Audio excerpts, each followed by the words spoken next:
Recording is on. Molt bé. Bé, bona vesprada. Ara que ja està gravant, començarem. La gent que som, benvinguts, benvingudes. Esperem que s'incorpori algú més, si no, com quedarà gravat, distribuirem i algú més aprofitarà la informació.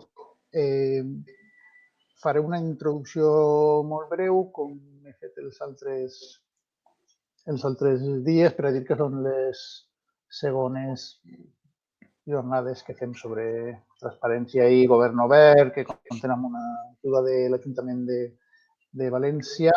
Este és el tercer acte i en quedarà un altre més. El farem un dijous passat, que portava per títol "Què tinc dret a saber i com puc accedir a la informació", diguem, un taller molt bàsic que ja farem en la primera edició.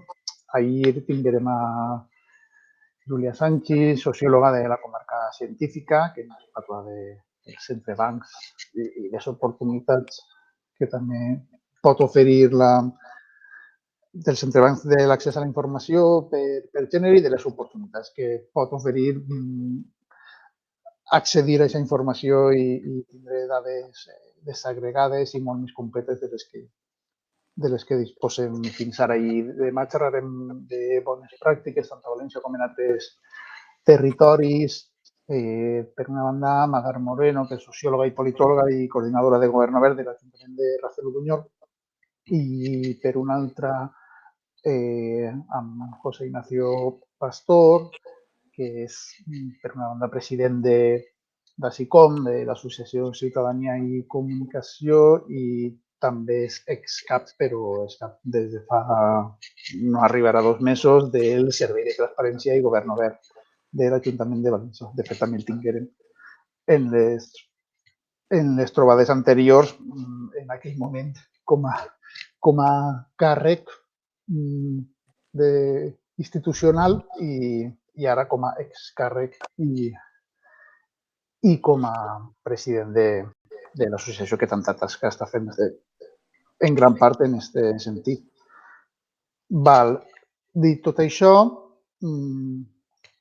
avui parlarem, reflexionarem sobre allò que es diuen els drets de quarta generació, i per això tenim amb nosaltres a Antonio Gómez Villar, que és filòsof. Trobareu molta més informació en la pàgina web amb el mateix nom i cognom, antoniogomezvillar.com.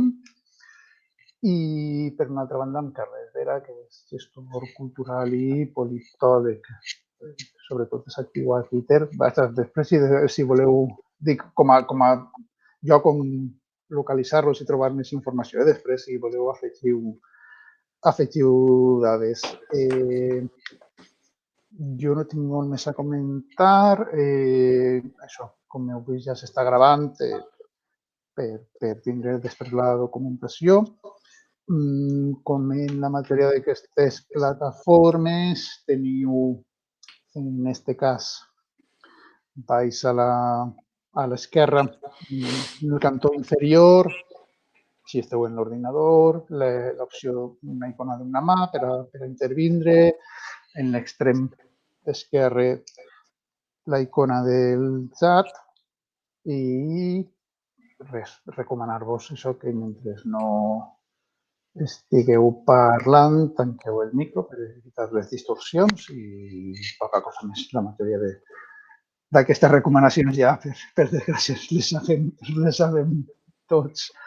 I ja està, donem la paraula en primer lloc a Antonio, li agraïm molt la presència i això, benvinguts i benvingudes.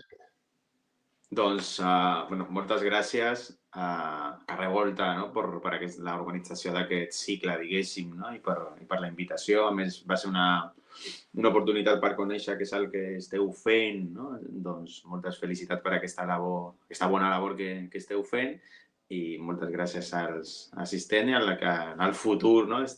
puguin veure, no? el vídeo, no? Que són aquestes ambivalència, no? de la qüestió online, no? Que permet, no? El visionat. Doncs bé, la reflexió, i ho faré en castellà la xerrada aquesta dels 20 minuts més o menys, ¿no? que parlarem. Lo que quería compartir básicamente una reflexión en torno a los derechos de cuarta generación. A mí siempre, llevo tiempo investigando y me ha interesado pensar, digamos, igual la pregunta es demasiado ambiciosa, pero a grandes rasgos podríamos decir qué quiere decir trabajar hoy, ¿no? Es decir, cuáles son las transformaciones del trabajo, qué cambios políticos, qué transformaciones culturales, desde el punto de vista de la recomposición de clase, de los repertorios de acción colectiva, de las mediaciones culturales en las que se expresan, ¿no? Me ha interesado siempre pensar ese marco, y de lo que se trataría hoy sería de aterrizarlo a qué relación hay entre esas transformaciones, ¿no? Y los cambios, lo que se ha venido a llamar los derechos de cuarta generación. Por lo cual la reflexión va a tener como dos patas. Una, por un lado, poder analizar, ¿no? O dibujar un contexto de dónde nos situamos y en qué han consistido estas transformaciones. Y dos, una pequeña reflexión acerca de cómo podríamos imprimirle un carácter democrático o democratizante del que hoy carece, ¿no?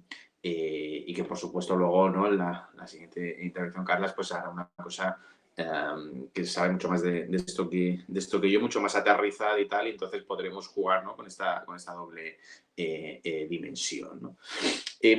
A grandes rasgos, ¿no? En un sentido muy general, cuando se habla de derechos de cuarta generación, lo que se quiere decir, o quienes usan esta expresión, los autores, autoras que lo hacen, son derechos que no se incluirían en las generaciones anteriores, ¿no? Es decir, mientras que las 3 primeras generaciones de derechos humanos estaban marcados, los que se conocen como derechos de primera generación, por el reconocimiento de toda una serie de derechos políticos, de derechos civiles, que tienen que ver con los derechos reconocidos luego de la Revolución Francesa, ¿no? Son derechos que son hijos, vamos a decir, hijas, de las revoluciones burguesas liberales, ¿no? De la primera declaración de los derechos del hombre, ¿no? con mayúscula. Por tanto, todo eso que hoy conocemos como derechos civiles y políticos estaría a la base de esas transformaciones del surgimiento del Estado-Nación, ¿no? Es decir, surge el Estado-Nación como categoría política, aparece, ¿no? El desarrollo de la forma Estado y acompaña ese privilegio de lo individual una serie de derechos. Los derechos de segunda generación, podemos decir que son hijas de las luchas del movimiento obrero. Es decir, son los derechos que derivan de la cuestión social. Son derechos que tienen que ver con todos los derechos sociales. Y los terceros, ¿no? Podríamos decir que son hijos e hijas de la Segunda Guerra Mundial, ¿no? Es decir, el derecho a la paz, el derecho a un medio natural, incluso el derecho a la autodeterminación, nacería, ¿no? como consecuencia o como legado, ¿no? de aprendizaje, vamos a decir, ¿no? de la experiencia histórica de la Segunda Guerra Mundial. Y esto que llamamos derechos de cuarta generación, los derechos humanos de cuarta generación, se desarrollarían siglo XX, principios del siglo XXI, que básicamente tiene que ver con proteger el acceso a las nuevas tecnologías de la ciudadanía, cuestiones de información, etcétera, y muchas de las cuestiones que en seminarios anteriores, en charlas anteriores, por lo que he visto, seguro que ya se han referido a ello, ¿no? Entonces es cierto que esto que llamamos la infoesfera, ¿no? Internet, el ciberespacio, ¿no? Esa creación, ¿no? de una esfera nueva, como si fuera una suerte de nuevo mundo, nos ha traído la necesidad de pensar una serie de nuevos derechos que sumar a derechos tradicionales, porque existe una nueva dimensión que antes no existía, ¿no? Es el derecho a la tecnología, el derecho a la libertad de expresión en las redes, el derecho a la libre distribución de la información, etcétera, ¿no? Y es que la aparición de la red, ¿no? La aparición de la red y su socialización, ¿no? las últimas décadas, pues ha implicado una transformación del mundo muchísimo más fuerte probablemente que cualquier otra revolución tecnológica en este sentido, ¿no?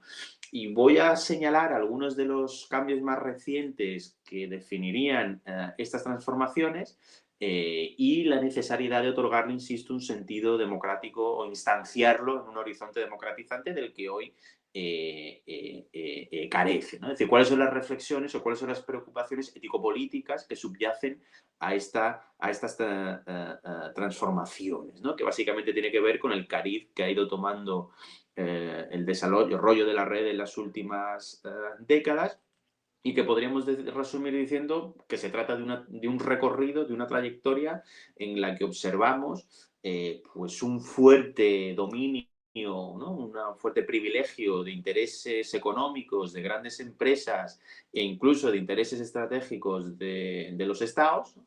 Y esto tiene una serie de consecuencias, ¿no? Podríamos decir que ha quedado atrás, ¿no? Cierta lectura muy de los 90, en la que muchos, ¿no? Pecamos también de cierta ingenuidad, ¿no? Donde ¿no? En el surgimiento de la red veíamos un automatismo hacia una sociedad mucho más abierta, mucho más libre, participativa, democrática, en el que se iba a socializar la información, se iba a socializar la posibilidad de intervención en la esfera pública, ¿no? Que la red era un espacio neutral, ¿no? Una esfera pública mucho más amplia que permitía romper las lógicas de dominación de los espacios deliberativos clásicos, etcétera, y que además, ¿no? Pues aquello se iba a llenar de contenidos maravillosos y que iba a dotar de otra densidad a las conexiones entre personas y la relación con el espacio público y entre grupos, ¿no? Esa mirada hoy, ¿no? Digamos, yo creo que es de sentido común, que es una mirada ingenua, ¿no? Y que estaría bien preguntarnos, ¿no? Cómo hemos llegado hasta aquí. Vamos a ver, con el desarrollo de las nuevas tecnologías están sucediendo cosas que antes podemos pensar que eran imposibles, muchas muy positivas, sin dudas, y algunas no tanto. Y quizás una de las más curiosas y más perjudiciales tiene que ver con que nos encontramos en un momento en el que por primera vez grandes compañías tecnológicas no tratan digamos, a su cliente, no tratan al consumidor, ¿no? Tratando de satisfacer su propio deseo, sino más bien usarlos como un medio para unos fines que están en otro sitio. Digamos, ¿no? Es decir, es usar al consumidor, su información, lo que hace, lo que activa, lo que genera, como un medio para otra cosa. Y el problema está en que aquí nos estamos jugando toda una dimensión de la decisión, ¿no? ¿Quién decide qué hacer con eso que es de todos? Tanto es así que a los clientes lo único que les queda no es más que la capacidad de reacción bajo la desconexión, ¿no? Tipo, si no te gusta Facebook porque te quitan los datos, te largas. Si no te gusta el Gmail porque no sé qué, te largas. Si no te gusta en Google porque cotizan tus palabras, te largas, digamos, ¿no? O lo tomas o lo dejas, digamos, ¿no? Es decir, la única posibilidad a priori que se nos presenta es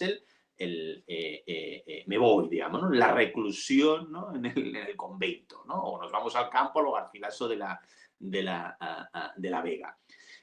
Una de las transformaciones más radicales tiene que ver probablemente con el momento en que Twitter suspende la cuenta de Donald Trump luego del caos del intento de golpe de Estado o de la pantomima aquella que fuera en el Capitolio. José Luis Villacaña escribió un artículo muy, muy interesante porque si en las teorías de la soberanía y desde Carl Schmitt, en fin, no voy a entrar en esto, ¿no? Que sería bastante complejo, pero se había definido la soberanía como soberano es aquel que puede decidir sobre la excepción, ¿no?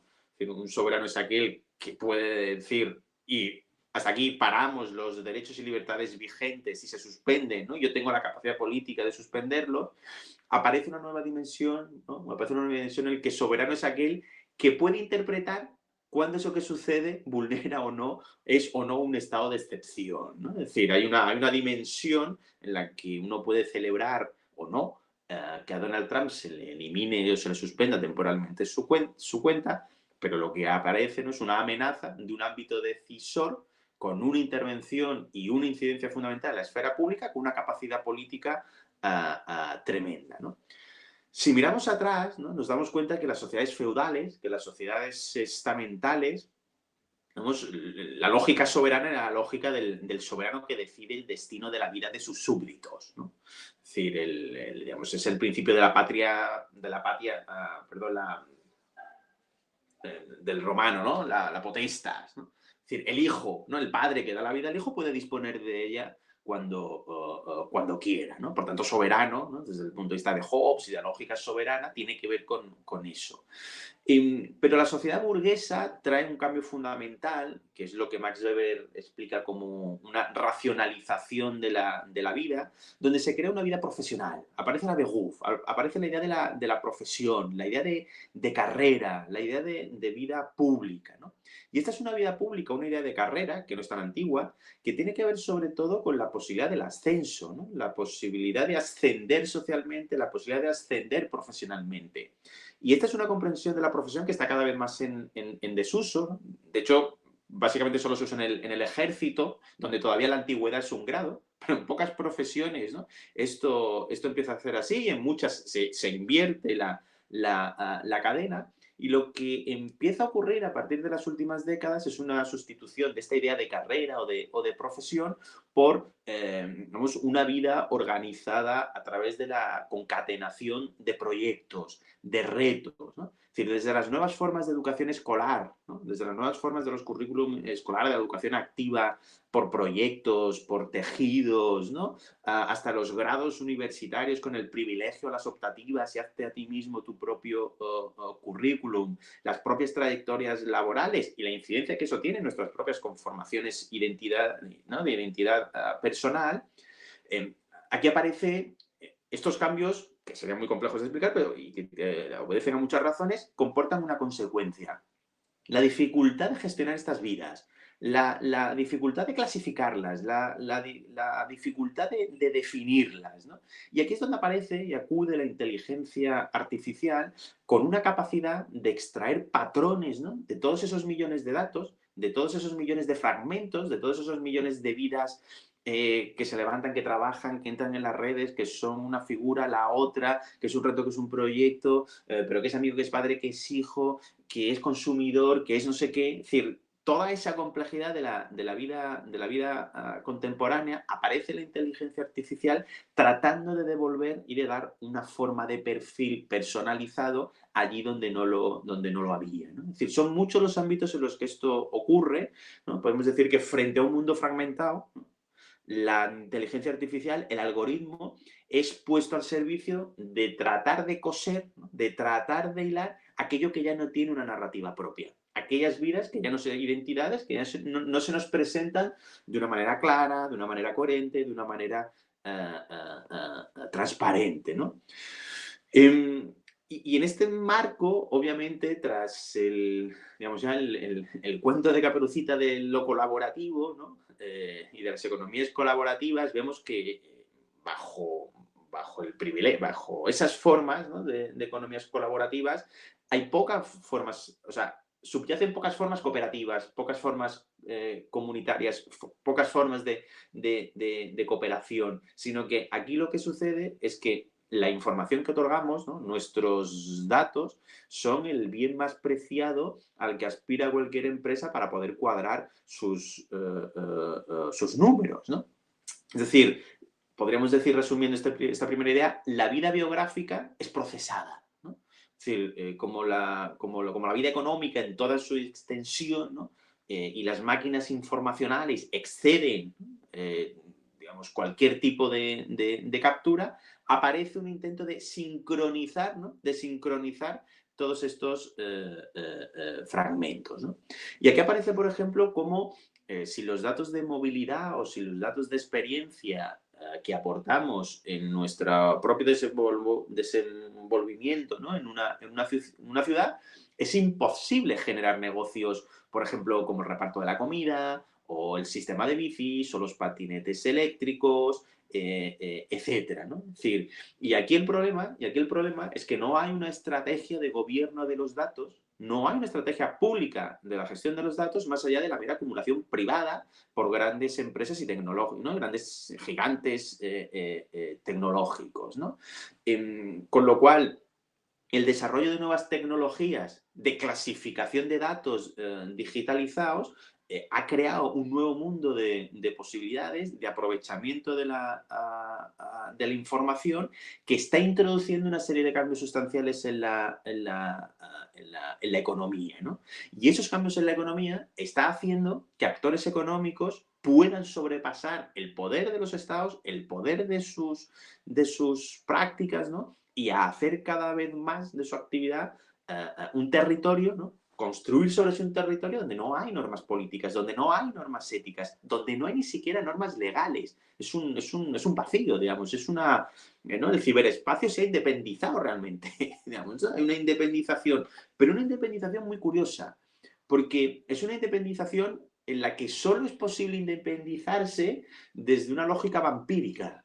Es decir, es puro Drácula esto, digamos, ¿no? Es decir, no es nada si no es a costa de chupar una sangre externa, digamos, ¿no? Es como el vampiro que se alimenta de la sangre del otro, es como el virus a un ADN. Es decir, las grandes factorías, las grandes empresas articuladas a través de la gestión y decisión de los datos, lo que están haciendo es capturando toda una actividad que le antecede, ¿no? Que es nuestra.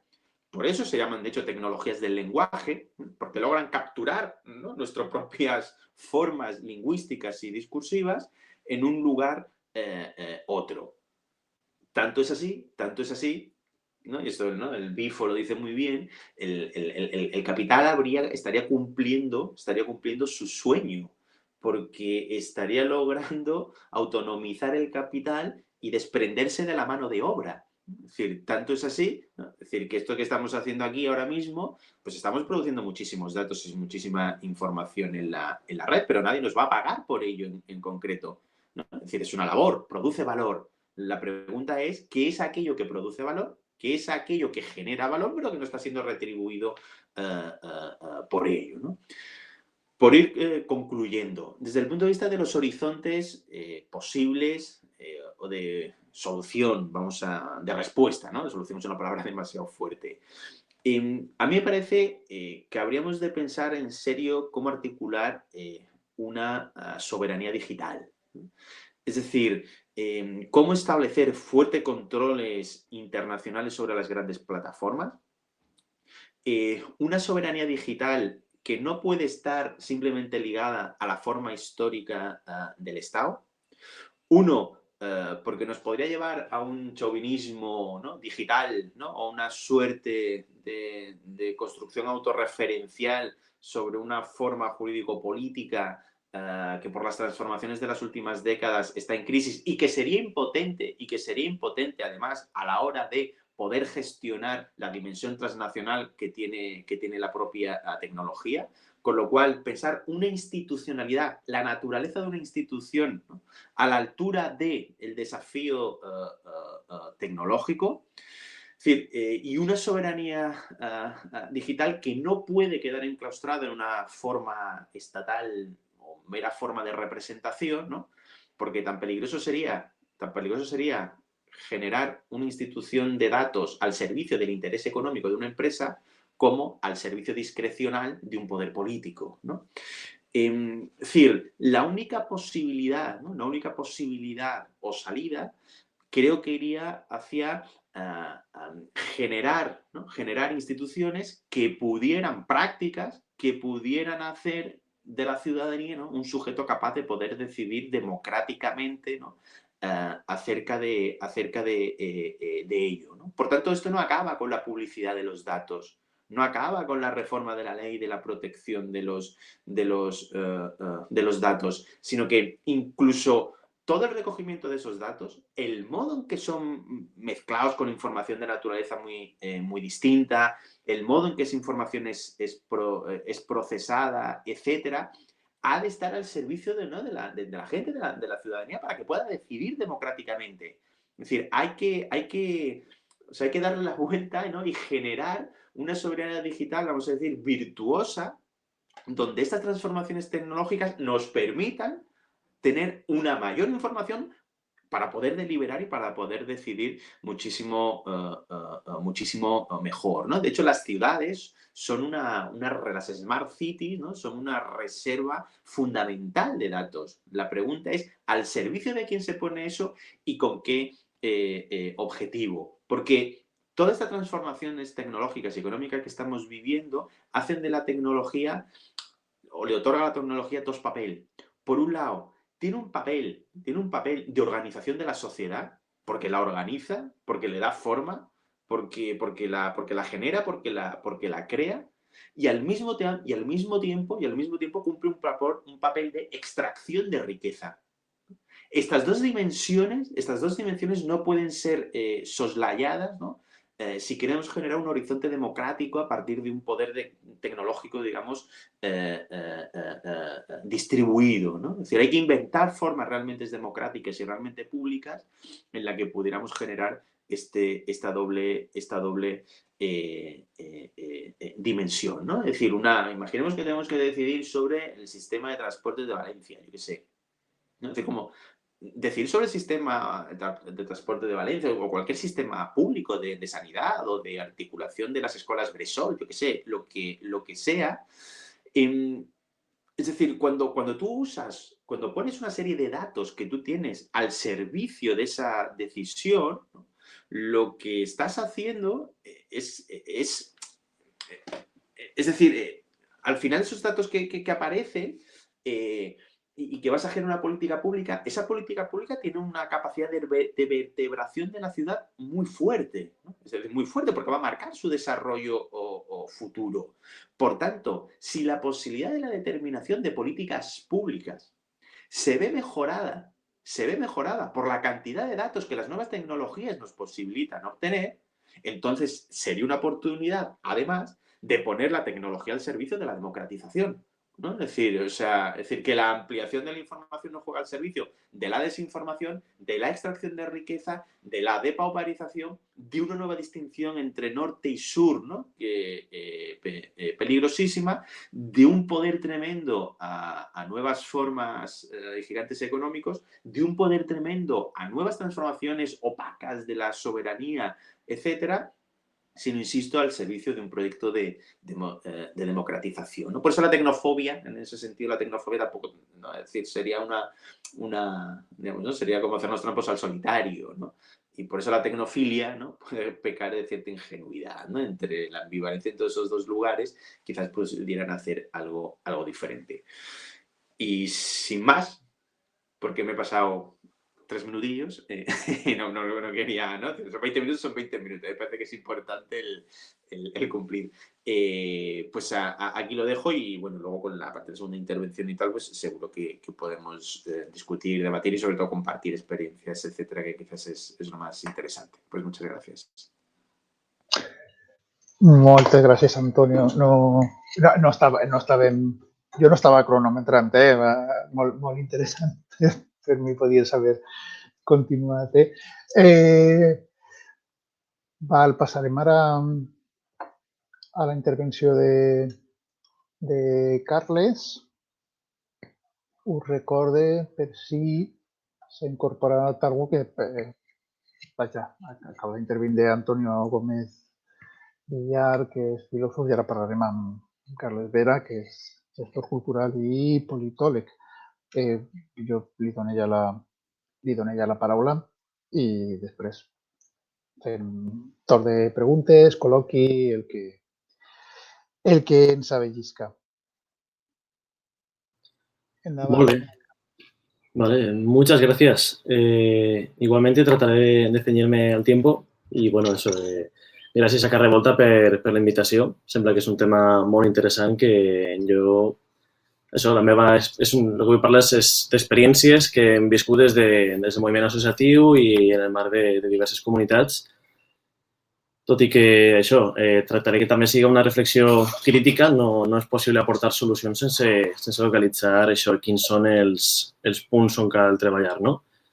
També he de dir que moltes gràcies, Antonio, per la teva intervenció. Ha estat molt il·lustradora i penso que alguns dels temes que has plantejat són clau. Aquesta sobirania de dades que es pot també portar a pensar sobre una gestió pública de dades eficient, no? Però que requereix molt de treball, molta formació per part de la ciutadania i també per a tècnics, no? Per a les pròpies persones a l'administració. I això encara està passant, però Europa en general va endarrerides i no sé els altres puestos si són un lloc en el que basar-se. Molt bé. Els temes en els que vaig a parlar és sobretot accés a la informació i democràcia, no? El meu to suposa que en general, per com soc, suposa que tractaré de ser optimista, val? Després que això ens servirà per a debatir, no? Cal dir que això, per parlar d'internet en general, el que ha suposat, sobretot per a la gent jove, que és una miqueta això, el marc en el que nosaltres treballem. Jo soc president de l'associació València Movement i hem creat un projecte educatiu que és Motion Academy, no? I treballem això amb altres entitats juvenils i treballem sobretot en el marc de la participació ciutadana amb els joves, no? Sabeu que la joventut és aquesta franja d'edat cada vegada més difusa perquè ja no sabem si és des dels 12 als 25, als 30, als 35. Ja és una cosa que jo de vegades penso que aquesta idea de joventut és una manera de fer adults ciutadans, adults de segona, com que senzillament, no sé, els donem un suport especial, però com que no són del tot adults, per a mi és més que qüestionable l'existència de coses com associacions exclusivament juvenils. Pense que la joventut necessita això, una referència i no necessàriament una guia, però això, un treballar de la mà amb la resta de la societat, no? I sembla que cada vegada l'adolescència significa ser part d'una tribu social a banda, no? No tindria per què ser així. En altres societats, potser és veritat que més primitives, amb els 12 anys hi ha ritos de paso, etc., on una persona ja assoleix d'alguna manera la vida adulta i així sembla que tenim una mena de problema amb el tema de la precarietat i les dificultats per a que un adult jove puga fer la seva vida, no? En primer lloc, internet és un lloc en el que perdre's, és un mare magnum de soroll. I per què utilitzo aquesta paraula, no? La paraula ruïdo? Perquè encara que és veritat que és un espai que en principi és lliure i tenim una quantitat d'informació on se suposa que podríem trobar allò que buscàrem, tenim aquest fenomen de winner takes all o el ganador se lo lleva todo, no? És a dir, quan pensem en la majoria de coses que trobem a internet, si mirarem d'una manera estadística seria com, no sé, per exemple, penso que tot el món així coneix Harry Potter, doncs seria comparar la saga de Harry Potter amb qualsevol altre escriptor que potser tinga el mateix talent que J.K. Rowling, però que no el coneix ningú. És a dir, tenint un accés enorme a la informació, el que tenim és que a tot el món les coses que es consumeixen, perquè al final és una enorme xarxa de consum, són, no vull dir les mateixes, però el top 10 és sempre a nivell global el mateix. En música i moltes vegades, no sempre, evidentment hi ha un fons d'excepcions, però el principal, també en cultura, el que estem veient és el mateix. Estem parlant de reproduccions i d'una homogeneïtzació que ens fa perdre moltes coses, no? I damunt, el que volia fer incidència també és que això ens porta al mite del talent individual. Si aquesta persona té 1.000 milions de ventes d'això és perquè té més talent que els altres. I la veritat és que no és així. Fins a cert punt és arbitrari. I és així com se reprodueix. Aquells que per A o per B estan a dalt lluiten per mantenir-les i la resta com que és pràcticament invisible. Tot i així és veritat que internet dona possibilitats de comunicació i és un altaveu i d'això parlarem més endavant. Però ara mateix el que tenim que és una oportunitat per a la democràcia i l'accés de la informació, però també és una amenaça, no? Les fake news, els bulos, la falta d'educació en general per a navegar per la xarxa són amenaces directes fins i tot a la democràcia, com hem vist en els últims anys. I per la banda del públic en general, però si pensem en la joventut, se parla de natius digitals, però normalment trobem bàsicament consumidors de contingut 24 hores, no?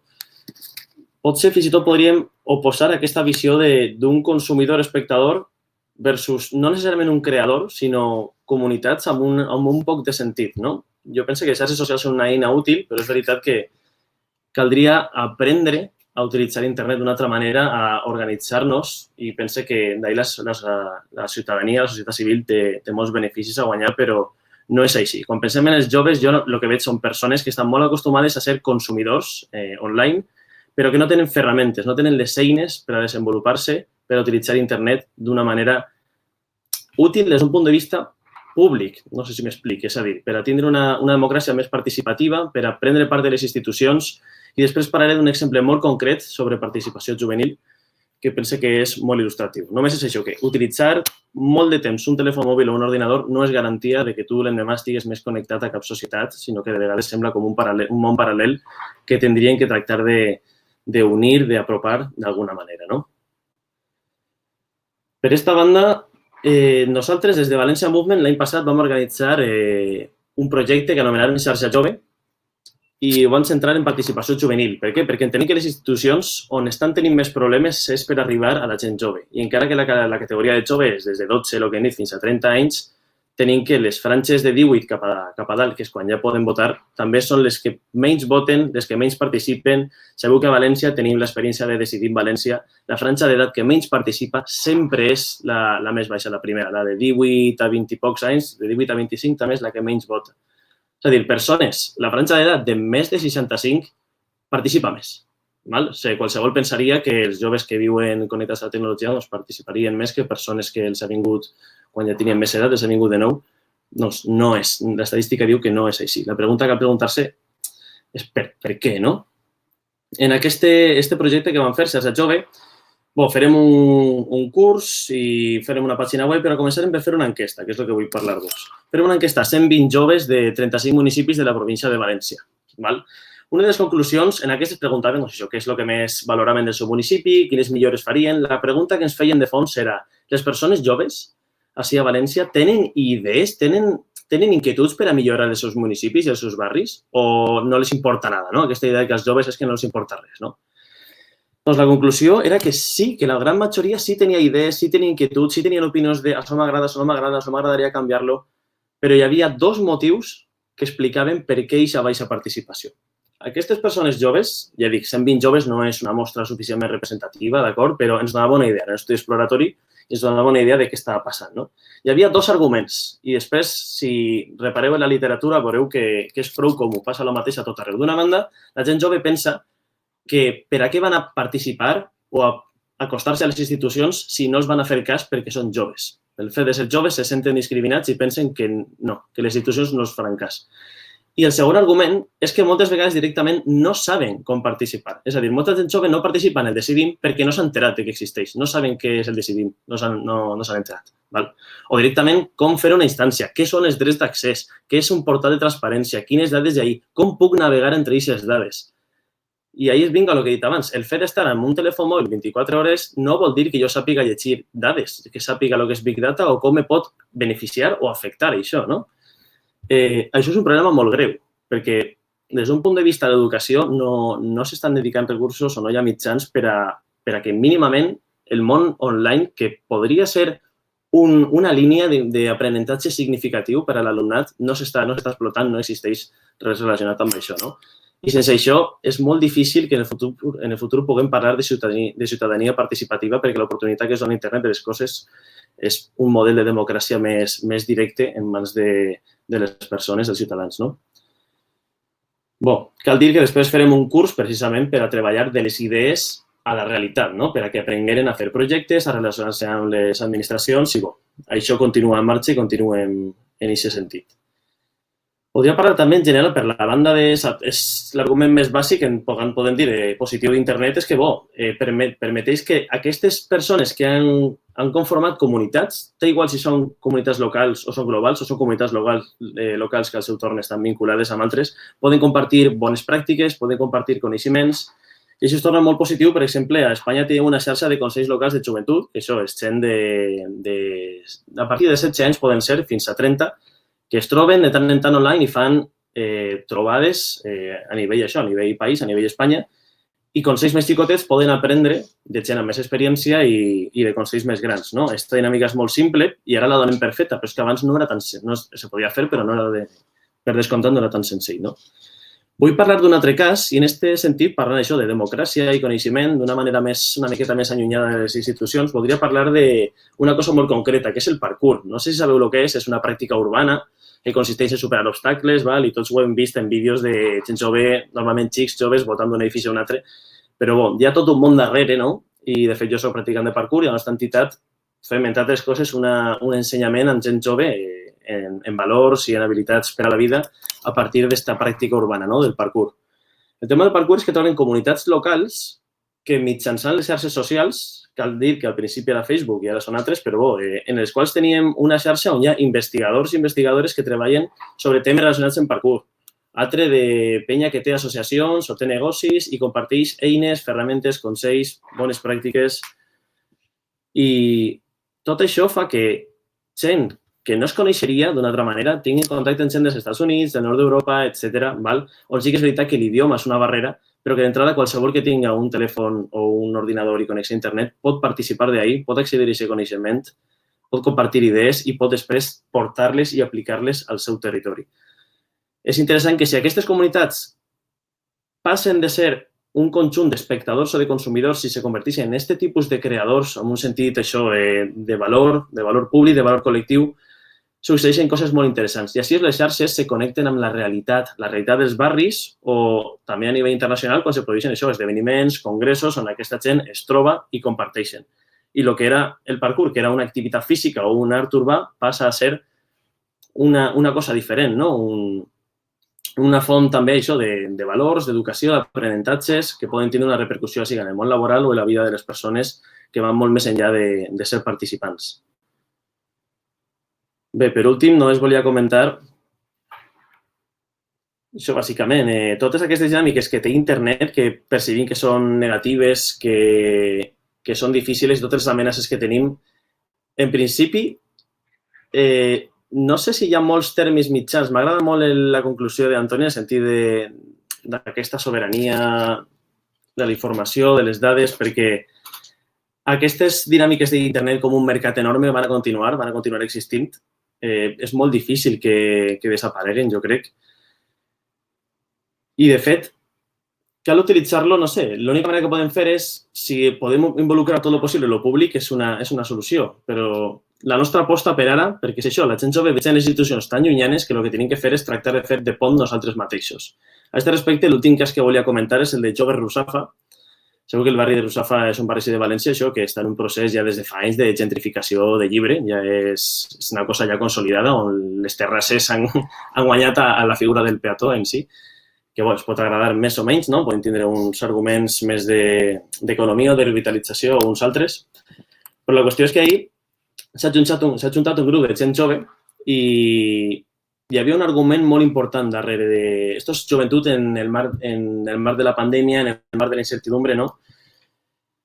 I si tinguera que definir una miqueta aquest projecte, per què existeix, per què s'ha juntat un grup de gent jove que volen fer ara una enquesta i unes jornades, han fet una sèrie de reflexions i era una idea de ser capaces, si volem ser capaços de decidir quin futur volem, tenim que saber on estem i on volem anar, no? A aquest respecte hi havia una de les companyes que deia que no li agradaria continuar vivint com fins ara en tot aquest any, perquè efectivament ha estat un any de pandèmia on tot el món ho ha passat molt malament i suposo que per diferents raons, en realitat, per això, la idea de ser jove en un any com este també té les seves particularitats, però també deia que no li agradaria tornar a viure com vivia abans, a la seva vida abans de la pandèmia, perquè al final això significava precarietat, significava unes perspectives de treball molt dubtoses, una inseguretat en general, no?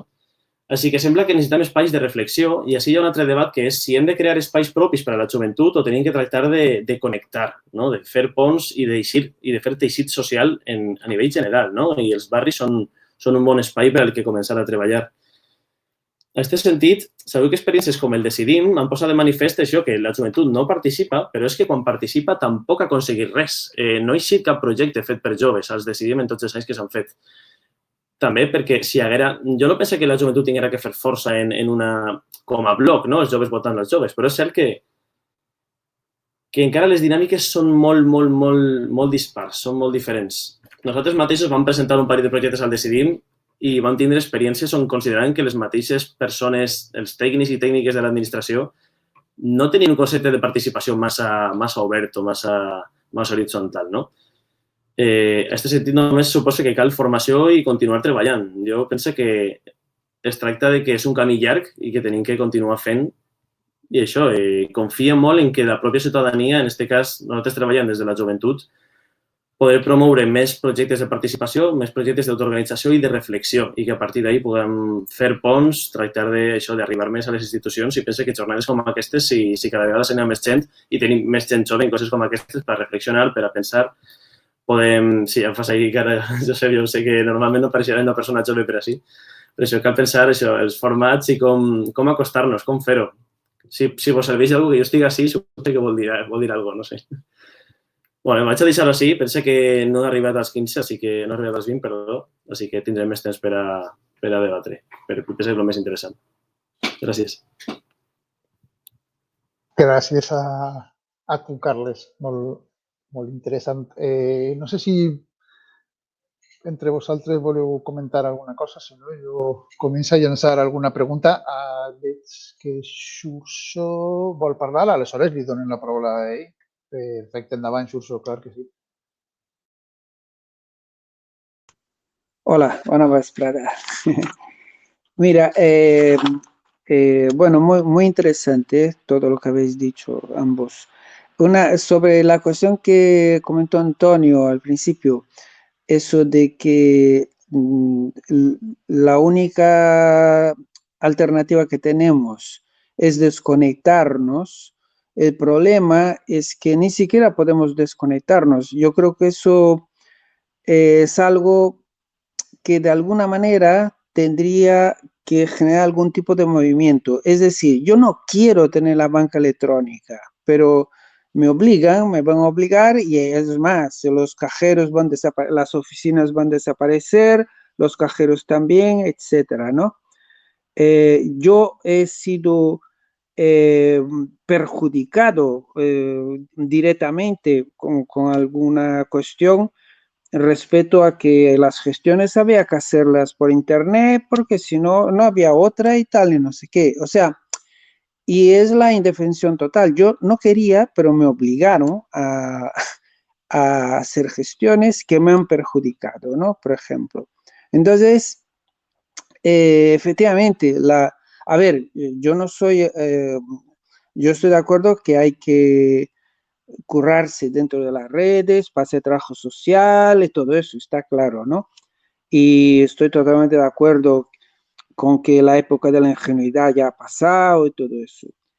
Pero no sé cómo, pero habría que ir también en algún momento, ahora mismo no hay fuerza en absoluto para eso, por supuesto, pero conseguir el derecho de desconexión, porque yo no sé por qué tengo que hacer la banca electrónica, por ejemplo, porque claro, no existe la alternativa de no tener una cuenta bancaria, porque si yo no tengo una cuenta bancaria, a mí no me pagan la pensión, pero en fin, creo que es un derecho que está por desarrollar.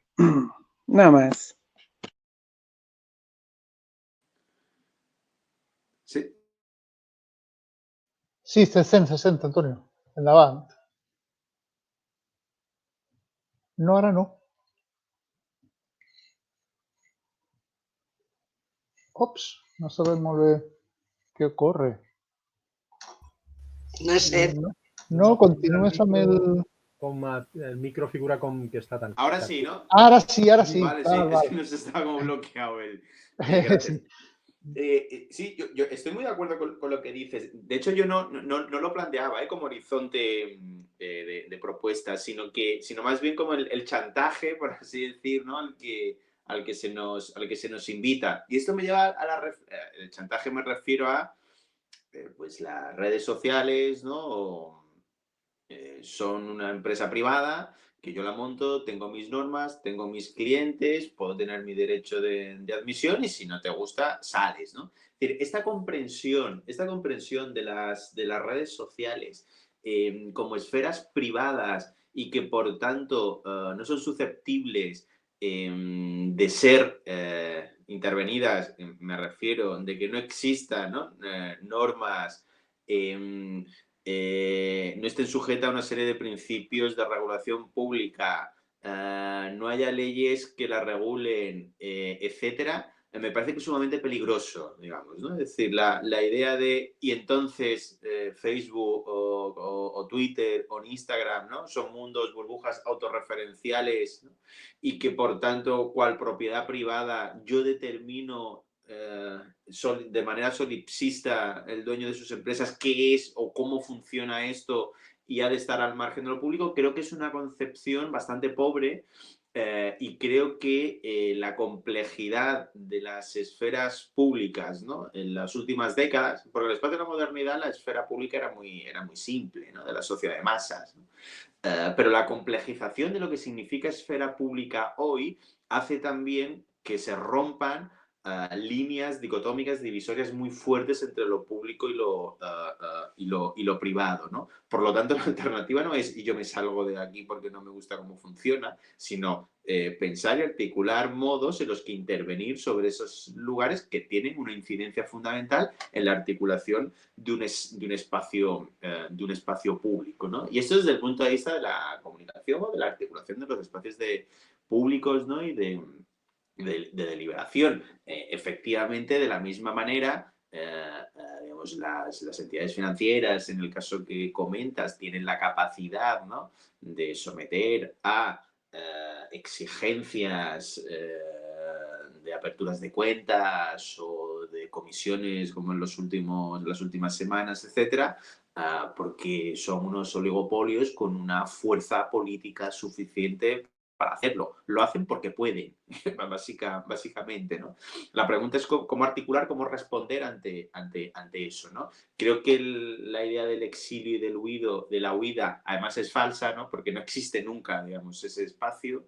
Dos, creo que la articulación de otras formas de hacer es siempre interesante porque prefiguran prácticas de la sociedad futura, pero al mismo tiempo no puede ser un solipsismo, ¿no?, digamos, de construcción del socialismo en una sola azotea, ¿no? Si tengo mi huerto urbano, pues fantástico, ¿no? Pero la pregunta es cómo en nuestras prácticas, ¿no?, cómo en nuestras formas de resistencia, cómo en la imaginación de otros modos posibles prefiguramos la sociedad por venir, ¿no? Cómo eso se inscribe en tanto que prácticas instituyentes, ¿no? Y en esa tensión creo que es donde se juega, ¿no? Pero sí que incidiría en esa transformación de que una esfera pública al servicio, inscrita en una propiedad privada tipo Facebook, Twitter, la idea de que es un espacio sacrosanto que no puede ser intervenido desde lo público es algo sobre lo que habría que poner muchísimas notas al pie.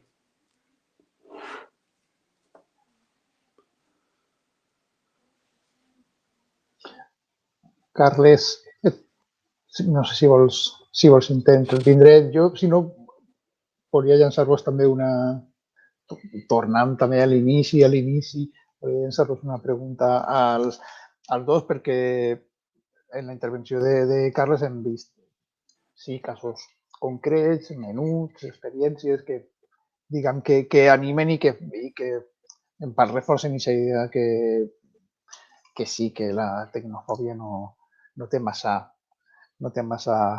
futur, no?, per dir-ho d'alguna manera. Val, tanmateix, tornant a l'inici també de la intervenció d'Antonio, realment què pot fer l'Estat front a aquesta acumulació de dades immensa en mans privades? En l'esquema clàssic es diu és que les grans corporacions internacionals tenen més poder que els estats. Sí, però continuaven moltes grans corporacions amb immens poder. Ara moltes d'aquestes grans corporacions, a banda, es dediquen al negoci de la recopilació de dades personals, però clar, això afegeix, diguem, un perill. És que damunt poden influir en la nostra vida, perquè és que aquesta recopilació és tan immensa. Estava reflexionant, perquè això ho lligava també a la intervenció d'ahir. Clar, vull insistir molt en com no podem aspirar a transformar molts aspectes, això, menuts del dia a dia de la societat, perquè des de les institucions també s'arrepleguen moltes dades, però no es fa.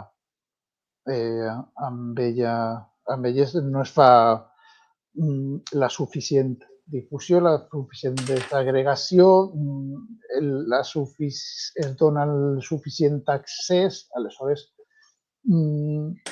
les institucions arrepleguen certes dades que no saben si són massa útils o no. I, en canvi, les mans privades acumulen dades que a priori moltes ens pareixen inútils, però que tenen una funció importantíssima. Bé, això. Era reflexió, però era...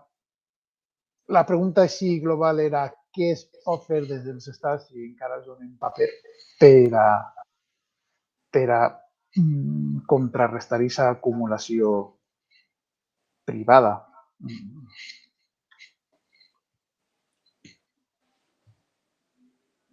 Carles? Sí, sí. Bueno, això és prou interessant perquè només per a començar, els estats, bueno, suposo que el que ens agafa més a prop és Espanya, no?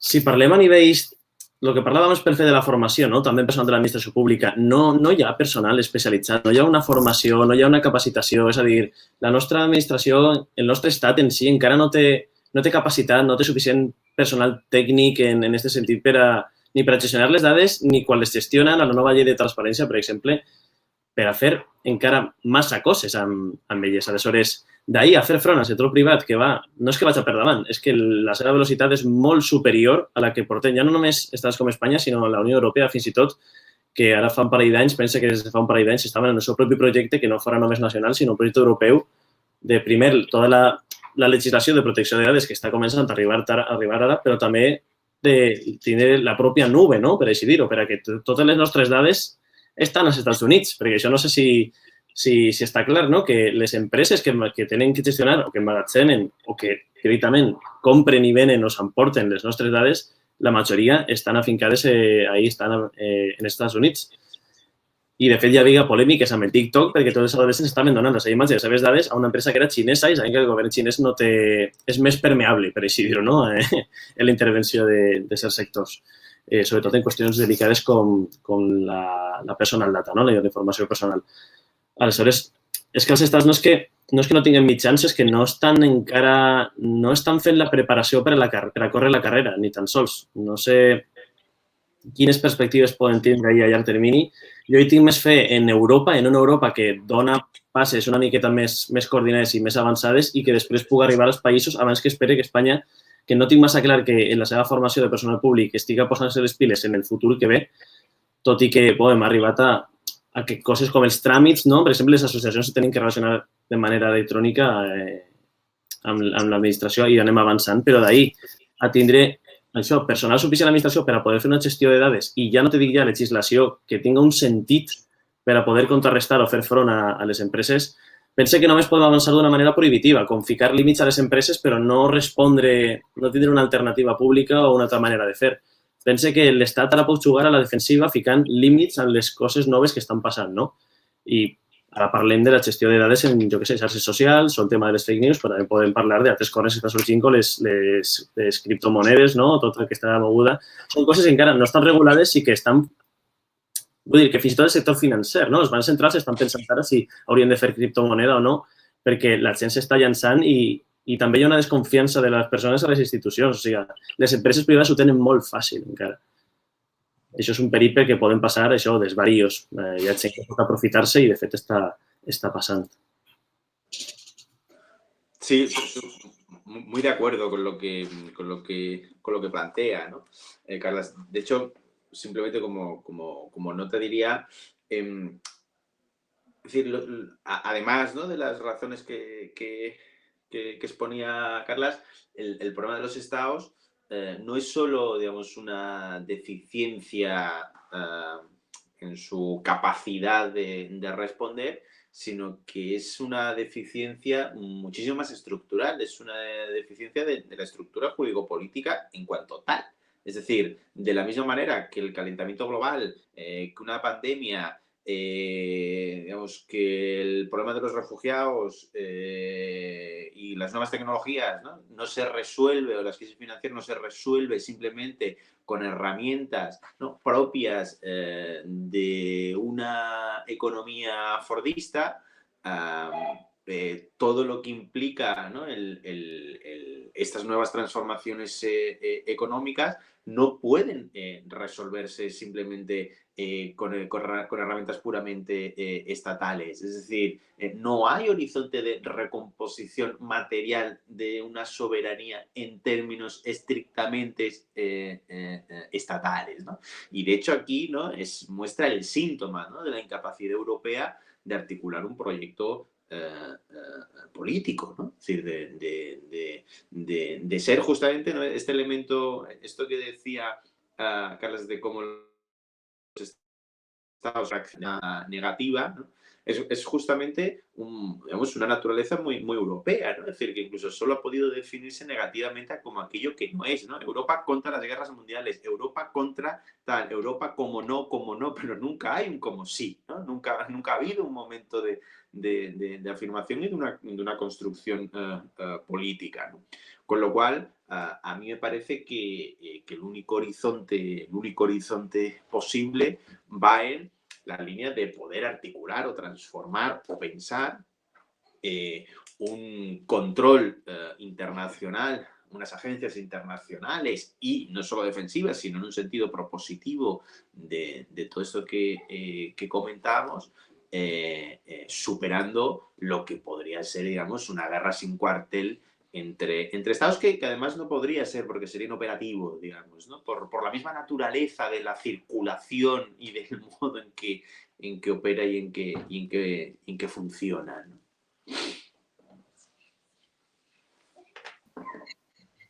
Molt bé, jo us llanço una pregunta més. Esta més es títol individual i que respon en part a una inquietud meva, que és aquesta lleugeresa que hem adquirit tothom, de totes les edats i de totes les condicions, en cedir les dades, perquè és veritat, tots de sobte, quan instal·lem una aplicació, diguem sí, accepte. La majoria de les aplicacions tenen certes opcions a l'hora de donar les dades. Al final caiguem sempre en els següent i acabem cedint tota la informació. No dediquem ni un segon a llegir això. Aleshores, no sé com ens hem pres com estem cedint aquesta llibertat tan fàcilment. Per altra banda, això contrasta amb, no és l'únic motiu, però contrasta, per exemple, amb fracassos com l'aplicació de radar Covid. Ha fallat per molts motius, però en part, i entenc que del meu voltant era un dels arguments principals, en part perquè s'apel·lava a això, a que és que amb aquesta aplicació estava cedint informació, no sé molt bé a qui, al Ministeri, a les indústries. És que aquest argument l'he escoltat molt i dic, però si després, vull dir, mira el teu smartphone, és que el tens ple d'aplicacions a les quals li estàs donant moltíssima informació. No sé, la meva preocupació principal és com, el que diríem així, no mirem pèl a l'hora de donar dades. Res. Esto és com el model clàssic del Windows de siguiente, instal·lem-ho tot, doncs estem aplicant el mateix a les aplicacions. Valga la redundància. Això era,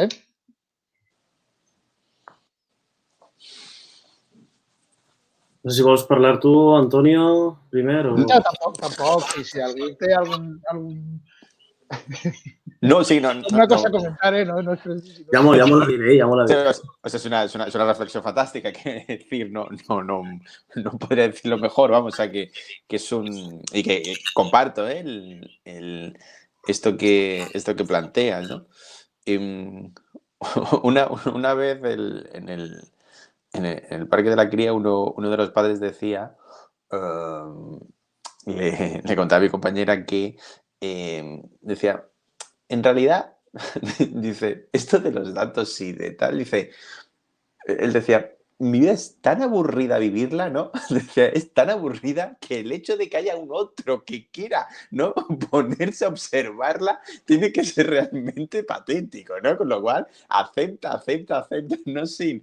Y creo que hay un punto, ¿no? Hay un punto de que, digamos, esas formas, ¿no?, de manejos de las percepciones y del modo en el que podemos comportarnos en las esferas públicas y tal, creo que hay una autoconciencia también, ¿no?, de carencia de extraordinariedad, ¿no?, o de lo extraordinario a veces, ¿no? Digo, por sumar alguna... como que es decir, no medir cuáles son exactamente las consecuencias. ¿Qué es lo que implica ese seguir, ¿no? ¿Qué es lo que implica ese aceptar? Porque, sin embargo, seguro que este perfil es muy restrictivo, seguro, a la hora de compartir fotos del hijo o la hija, no sé qué, es muy restrictivo a la hora de dar sus datos bancarios por según qué lugar, es muy restrictivo con determinados datos, ¿no? Es decir, porque quizás hay una amenaza como muy latente, ¿no? Pero muestra de la opacidad con la que funcionan los gigantes tecnológicos, quizás sea la incapacidad ni tan siquiera de imaginar, ¿no?, de imaginar qué es eso que va a ocurrir dando clic al qué, ¿no? Es decir, o sea, creo que quizás, ¿no?, hay ahí como una dimensión, ¿no?, que pueda estar operando, ¿eh? Y eso pues, es una reflexión muy al paso, ¿no? Muy bueno complementar esto que planteabas. Jo, mira, de fet, anava a comentar una anècdota, no? Però la veritat és que hi ha molt per parlar per lo que diu Josep, no? Sabeu que un argument... Bueno, l'anècdota que anava a citar és, bàsicament, fa molts anys vaig estar a Nepal, que supeix això, que té una forta presència del budisme. El budisme és conegut per viure d'una manera sostenible a la natura, no? Doncs ahir hi havia... La penya eixia i tirava les escombraries a puro plàstic al carrer, no? I no... Vull dir, aquesta idea de que fins i tot l'Himalaya estiguera ple de merda, parlant malament, era que no hi havia una concepció de què passa amb el que no és biodegradable, no? Arriben coses que són noves i no sabem quines són les conseqüències de no tindre cura d'elles, no? I això també ha passat amb el tema del reciclatge, així a Espanya i a Europa, no? Hem tingut que aprendre. Doncs, molt en la línia del que dius, Antonio, és que pensem les meves dades, però això per què? A mi això no me val per res, no? No pensem que tinga un valor, no pensem que tinga una utilitat, no? I, efectivament, és un dels mercats amb més benefici, no?, que genera per a les empreses. Hi ha moltes aplicacions que no està massa clar com se monetitza, no?, d'on surten els diners. I això és el que s'ha parlat també moltes vegades, de que si el servei és gratuït, el producte ets tu, no?, bàsicament. Aleshores, està clar que no hem après a valorar aquestes dades personals, quines conseqüències poden tindre, què són, i ahir jo penso que és una mescla de desconeixement, perquè si s'hagueren, això, com ha dit Antonio, si sapigueren realment el valor que tenen, jo penso que hi hauria cursos de ciberseguretat a tot arreu, saps? I no utilitzaríem Windows, entre altres coses. Probablement utilitzaríem tots, no sé, Linux. Potser aprendríem a utilitzar-ho i això encara no seria prou garantia. Tindríem, no sé, un directori, una llibreta de les contrasenyes i les canviaríem constantment o no ens ficaríem, no sé. També penso que és una qüestió d'això, parla de desconeixement, perquè si a mi un amic meu me compartís per Facebook un link que no sé què és, jo li pregunto, escolta, això què és, no?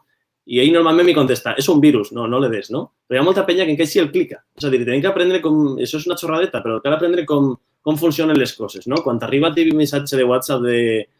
No sé quin era l'últim bulo, no? De que totes les imatges i tal s'hi van a poder compartir i, no sé, tenim que aprendre a filtrar, no?, d'alguna manera. I això és una cosa que penso que se té que aprendre, no de manera tan cega. Aquest desconeixement combinat amb una confiança, no sé per què, en usuaris anònims i en les grans empreses també, no? Hi havia l'altre dia un tuit que em va fer molta conya de tota aquesta penya, els negacionistes i paranois tal, que desconfien de les institucions i, per tant, busquen la veritat en Google. Ah, clar, se'ls va oblidar Google, no?, per manipular. Tota la resta està ben controlat, però Google no. Cuidado, no? És com una mena de confiança molt estranya, no? Per què penses que el que tu pugues... No sé, com pensem que és una bona banda, que això no ho controla ningú, no? Com que...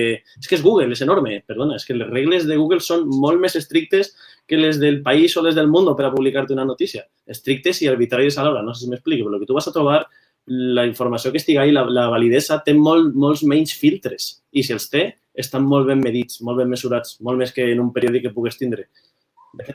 Les fake news van també perquè molta penya es fica a Facebook i entenc que els posts que hi ha tenen la mateixa validesa que una notícia. I no vull aquí fer una defensa dels periòdics necessàriament, però un periòdic té que donar la cara, no? Un usuari anònim, la verdad 369 en Instagram, no té que donar la cara de res per dir X o alfa. Aleshores, també tenim que això, que filtrar i tindre molt de compte i pensar, pot ser, sí, formar-nos, pensar les nostres dades què són, quins riscos estem cometent.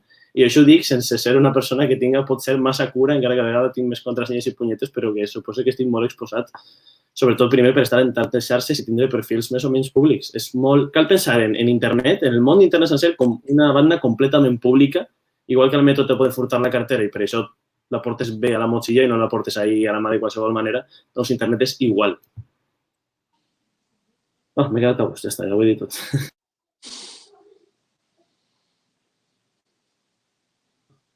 Jo, per la meva banda, si hi ha alguna intervenció més, si no, crec que ja hem estat xerrant una yo estona. podría preguntar una cosa. Sí, clar. Ja, no, és que estava pensant que tenim clar que els interessos privats de les empreses són els que dominen un poc, ja ho heu explicat per activa i per passiva, tot este mare magnum, no?, d'informació, de dades i de tràfic d'informació al llarg de tot el món. Però en realitat també els governs tenen molta responsabilitat i, vull dir, els governs també poden controlar, poden vigilar, o bé per ells mateixos, les agències d'intel·ligència, o bé per la pròpia connivència amb les grans empreses o corporacions que hi ha vincles innegables. Aleshores, anant a la qüestió pràctica i referent a el que Antoni ha dit al principi de la sobirania digital, que jo crec que és una cosa a la que caldria aspirar, almenys lluitar des de la mesura de les nostres possibilitats en arribar a això, a un control. De quina manera hi ha organitzacions actualment a nivell local o a nivell internacional que puguen anar en el sentit de controlar això, la vigilància il·legal dels governs, les lleis que realment estan atacant drets ciutadans, etc. Jo tampoc és que conega molt, però no sé per què fa molts anys, molts, va caure en les meves mans una cosa que es diu Electronic Frontier Foundation. No sé si la coneixeu o no. És una cosa que, òbviament, es va formar als Estats Units, jo crec, però és d'àmbit internacional i mundial i lluita o intenta empoderar també a la ciutadania pagant o simplement compartint i fent difusió de la problemàtica. El que intenta és això, enfrontar-se sobretot als governs, vull dir, a les legislacions que estan imposant paràmetres de control, sobretot per a que en un moment donat puguem dir, això ho tanquem. Això també està, així ho hem viscut. Hi ha una llei, que ara no recordo com es diu, no me'n recordo, dels sistemes digitals, que també va ser molt polèmica, per la qual es podien tancar webs i tal. En fi, en definitiva, i per a no enrotllar-me molt, perquè m'estic perdent, no només tenim enfront a les grans empreses que s'aprofiten de la informació, sinó que tenim enfront als governs, a qualsevol govern. Evidentment, si no és una democràcia, encara que siga formal, és un perill absolut, però és que fins i tot en les democràcies, Estats Units, per exemple, o Espanya, o França, estan ahí i poden fer molt de mal amb les seues intervencions. de cara a això, a la universalitat de la informació que ofereix, que realment és un gran avantatge per a la ciutadania, Internet. Ya está. Sí, sí, muy de acuerdo y creo que es una precisión fundamental, ¿no? Es decir, esto que conocemos con el nombre de neoliberalismo no es una oposición entre el Estado y los mercados, ¿no? Sino es una política propiamente estatal. Es decir, es un modo de gobierno, ¿no? A través de la austeridad, de la desregulación y de la privatización. Y eso no es, digamos, una guerra, ¿no? Entre lo estatal y lo privado, sino son un modo complementario de funcionamiento de una racionalidad de gobierno, ¿no? Y de la misma manera que esto Reagan y Thatcher ya lo supieron ver desde los años 80, las transformaciones en curso, en el sentido que venimos analizando hoy, tienen justamente que ver también con esto, ¿no? Es decir, con esa connivencia entre formas estatales y formas privadas o formas económicas, ¿no? La cuestión aquí, por tanto, y algo apuntaba al inicio, es que una soberanía digital no puede significar simplemente digamos, la reapropiación en el marco de la figura estatal, ¿no? De detentar un poder que otrora había sido cedido a los gigantes tecnológicos, sino que tiene que estar inscrita en mecanismos democratizadores, ¿no? Donde una soberanía digital tiene que significar una soberanía de la ciudadanía que participa de, ¿no? Que detenta el poder de, ¿no? De lo contrario, ¿no? De lo contrario, entonces, en esa instanciación, una mera figura de la representación estatal, siempre estaremos sujetos a las veleidades, ¿no? de los gobiernos de turno, ¿no? Es decir, de la misma manera que hoy se ve imposible que gobiernos de distintos signos ideológicos, en el escaso poder que detentan en el marco del Estado, puedan incorporar transformaciones políticas profundas, ¿no? Habríamos de generar institucionalidades de manera tal que gobiernos de distinto signo político no pudieran arrebatar formas, ¿no? Democratizadas de distribución del poder tecnológico, digamos, ¿no? Que sería un poco el horizonte, ¿no? Pero muy de acuerdo con esa precisión, ¿no? Que me parece fundamental que planteabas.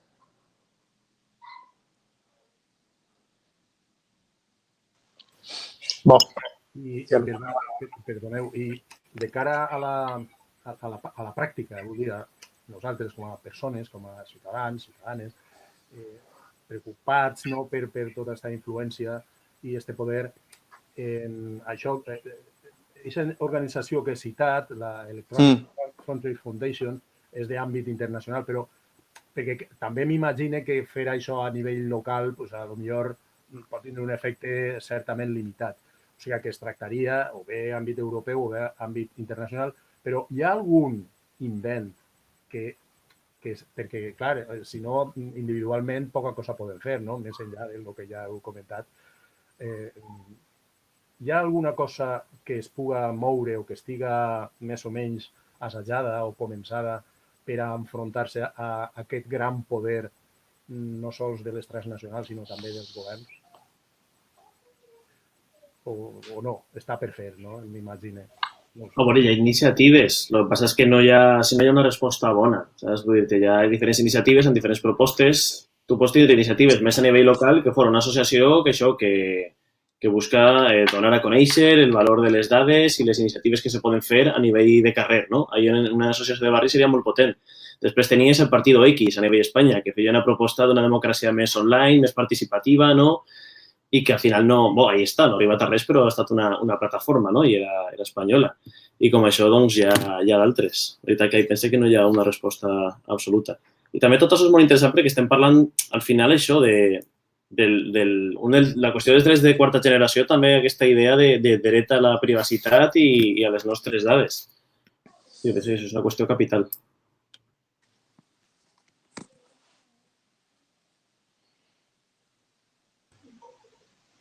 Alguna intervenció més?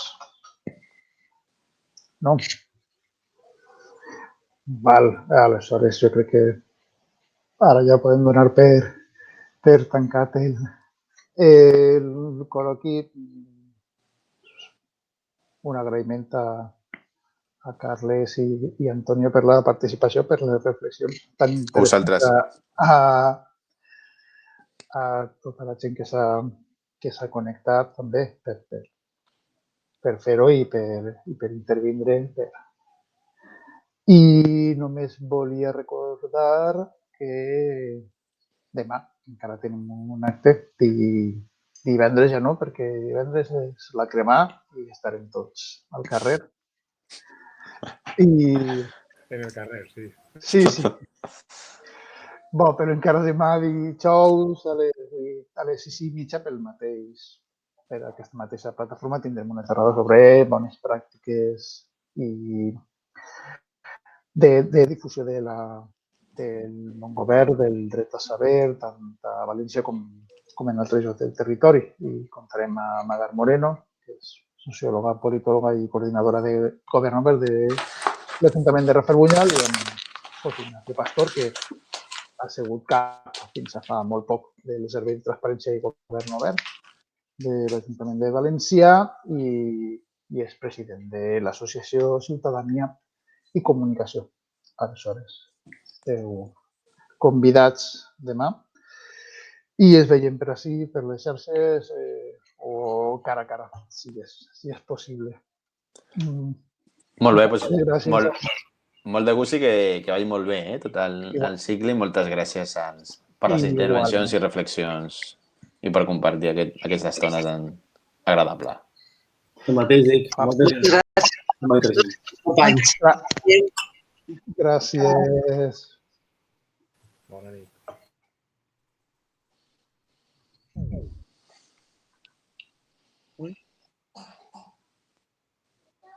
Molt bon, Antoni, ha estat un plaer. Espero que se trobem al... Igual, Carles, molt bé.